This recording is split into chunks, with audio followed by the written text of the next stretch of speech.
బతుకంతా బలి చేసే పేరాశను ప్రేమించావే,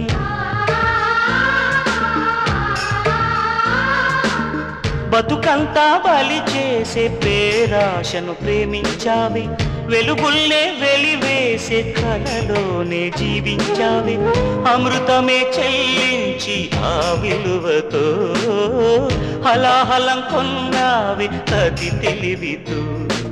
కురిసే ఈ కాసుల జడిలో తడిసి నిరుపేదైనావే చిలక, ఏ తోడు లేక ఎటి బొమ్మ ఒంటరి నడక తెలిసి అడుగేసినావే ఎడారంటి ఆశల వెనక.